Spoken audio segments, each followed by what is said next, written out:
Vandinha, na mitologia e nas histórias sempre tem uma figura da morte, né? Aquela criatura encapuzada, com a foice. E aí, às vezes, na mitologia grega tem o barqueiro, que você tem que colocar moedas para o barqueiro levar. Existe uma figura da morte? Existe um ser que a especialidade dele é vir para... Um ceifador, exatamente? Não, a morte, na verdade, como que eu posso te dizer? Eu já te disse uma vez isso, gente, é uma sensação tão gostosa. Uma que ela é uma energia sutil, mas tão sutil, mas muito sutil. Ainda quando eu voltei, eu falei assim, nossa, não é à toa que as pessoas, se não tiver uma força, ela se entrega mesmo, né? Durante o leito ali de morte. No caso, aquele que tem a chance de sobreviver, né? Tá tendo a chance de voltar pro plano terra. Porque ela te envolve. Ela te dá um conforto, mas imagina você numa fase muito carente, alguém te dá o colo. Você começa a chorar aquele choro gostoso de limpeza de alma. A alma, ela passa essa limpeza, junto com essa limpeza, ela te acalenta. Mas é uma sensação tão gostosa, que você vai se entregando. Então, ela não vem no perfil de maldade... Ou de dor, de né? dor. Não, ela vem numa sensibilidade de acolhimento mesmo. Mas é um acolhimento fora do normal. Você tá carente de receber um abraço, tá carente de receber um beijo. Ela não, ela te envolve, mas é uma sensação muito gostosa. Nossa, deu até vontade agora. Só uma dúvida, assim, pensando nesse, como se o céu fosse uma grande empresa, assim, não tem um departamento, assim, não tem esse cara que cuida da morte. A morte, ela só acontece, não tem alguém que administra, agora vai esse, vou mandar mais 3, hein? Não tem uma coisa assim. Sim, é Deus. O próprio Deus mesmo. É Deus, ele é o Criador, ele que dá ordem de tudo, do nascimento e do desencarne. Um exemplo, a Wanda, ela vai reencarnar, ela vai viver tal tempo, até os 100 anos, né? Vai viver até os 100 anos ali, e depois dela vem fulano de tal no lugar. Então, são as substituições reencarnais. Então, você vai, vem outro, vai e volta o tempo inteiro. Ao tempo que 10 desencarna, nasce mais 10. Então, são a substituição. Quem administra tudo isso é Deus. Ele quem faz essa administração. Onde muitas religiões discordam do desencarne, a morte, a vida após a morte. Mas a vida após a morte, ela existe sim. Porque aqui é a matéria, né? Então, por isso que às vezes a gente se preocupa muito com a vaidade, com o lado material e esquece da alma. O esquecer da alma é a bondade, mas não a bondade também com o outro. A bondade que você tem dentro de você mesmo. Amor, compaixão, doação. Então, você fazer um altar, não só cuidar da vestimenta, né, da casca, e sim do espírito. Porque ele quem vai responder por eternidade. Ele quem vai ter essa eternidade, que é a alma, o espírito. A carcaça, que muito se preocupa com a carcaça, né? A carcaça é um empréstimo que depois de retirado, a terra comeu. Baobal. Mas o espírito dizem que parece com o corpo, ou um dos corpos que você habitou um dia. É verdade isso? Sim. Não é que parece, ele traz... Infelizmente, acaba tendo as essências desses corpos, né? Então, acaba tendo... um pouquinho de cada, uma essência, um DNA. Sei. Mas quando você vê um espírito, por exemplo, ele tem a aparência do corpo físico. Não. Não? Não. E nem tem sexo. Ele não tem sexo. Não tem, se é homem, se é mulher, não. O espírito, ele não tem sexo, ele não traz a sexualidade em si. Ele é um espírito ali. Mas ele tem gênero, porque você consegue identificar, né? Sim, muito forte. E muito forte mesmo. Aí vem a matéria, né? Aí, após ele vestir, né, entrar na matéria, aí vai encorpando ali.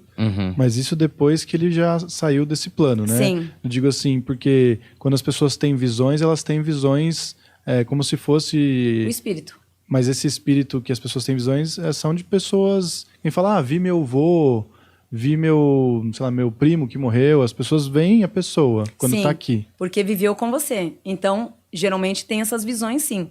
De ver o avô, de ver o pai. Nossa, eu vi meu pai ali materializado. Isso ocorre também. Mas quando você vê um espírito que você nunca viu em terra, por exemplo, você vê o aspecto físico dele, provavelmente de um corpo que ele já habitou, ou não? Não. Nesse caso, um exemplo. Eu tô vendo ali um espírito, mas não é de ninguém da minha família. E tá ali mesmo? Não, um tá, exemplo. Que susto. Um exemplo, tá ali, né? Então, pra mim, eu não sou médio, sou uma pessoa normal, não sou médio. Por eu não ter a mediunidade, não ter visão, não ter nada, que aquele espírito ele vai fazer? Ele vai se materializar com alguém que você conhece, para não te assustar tanto.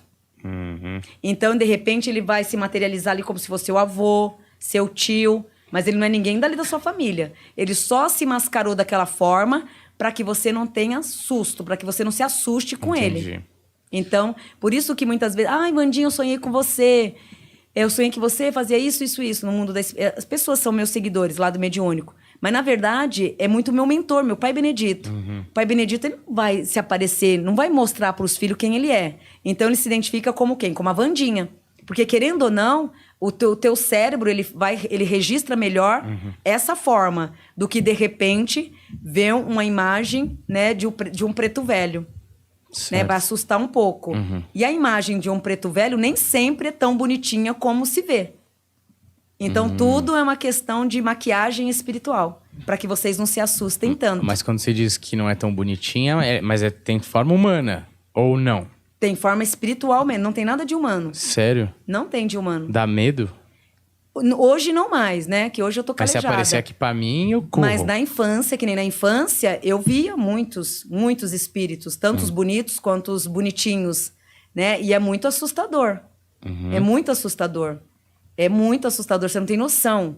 Quando é um espírito bonito, né? Geralmente os bons, eles vêm todos na vestimenta de branco. Aí tem aqueles trevosos que vêm todo na vestimenta preta, né? Vem de preto, usa muito preto, né? Vem de preto, se apresenta como um vulto preto. É o negativo, o branco é o positivo. Mas ele se materializa em coisas horríveis.